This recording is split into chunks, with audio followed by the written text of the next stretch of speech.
seeing is believing. In today's post-literate society, that is truer than ever. Mass communications today increasingly is with visuals through computer, television, billboards, movies, and mailings. Now we can bring the power of visuals to worship also.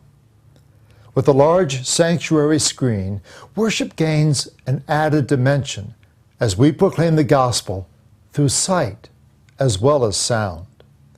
Visuals spark the imagination and enlighten the uninformed. They help us to sense and see the divine. Imagine, for instance, the gospel reading for the fourth Sunday in Lent, the story of Jesus healing the blind man. For 41 verses, we hear the story of Jesus putting mud on the man's eyes, of family and Pharisees arguing, of Jesus promising sight to the blind and blindness to those who do see. For the congregation, standing during this 41-verse reading can seem an eternity, but images make the story come alive. The church once believed that ardently.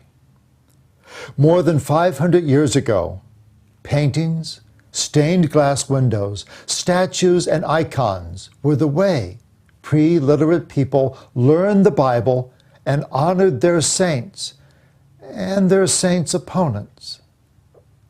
As the Reformation promoted reading, the church gave less support to the Da Vinci's and Michelangelos who had so enriched the faith. Today's post-literate global church again embraces multi-sensory communications.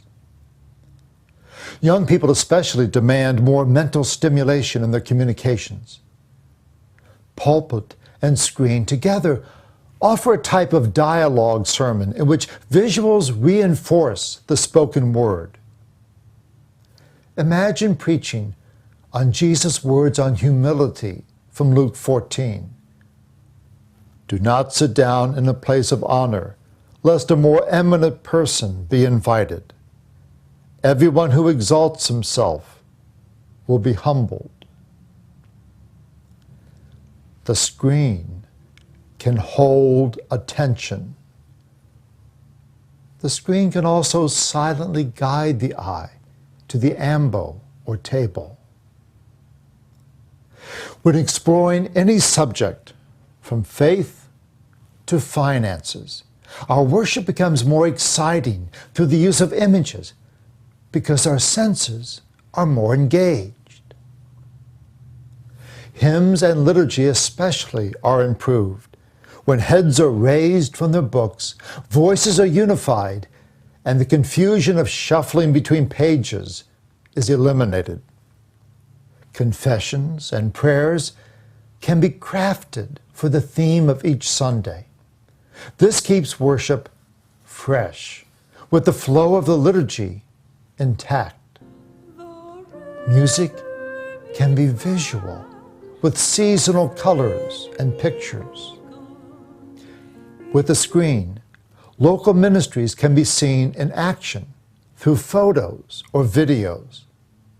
Instead of merely referring to a movie in the sermon, the preacher can show a movie clip.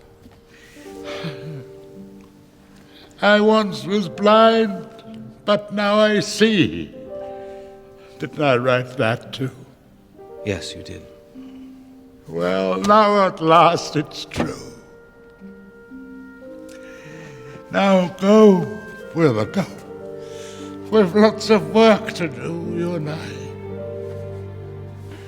From the birds of the air and the lilies of the field that Jesus celebrated, to the Wedgwood plate commissioned by this same John Newton and William Wilberforce to prompt discussion on slavery, the Word of God has always been more than words.